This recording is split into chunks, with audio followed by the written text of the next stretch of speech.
அப்பாவின் மௌன தியாகம். அவன் சிறுவனாக இருந்தபோது அப்பா தினமும் வேலைக்கு செல்வார். வெயில் மழை எதுவும் அவரை நிறுத்தவில்லை.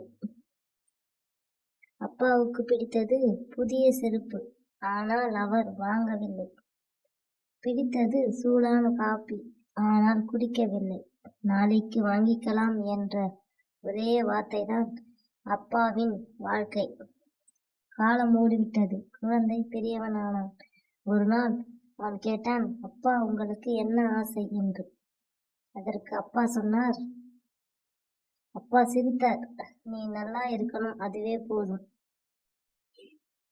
அப்போதுதான் புரிந்தது, அப்பா தன்னை இழந்து குழந்தைகளின் கனவை வாங்கியவர் என்று.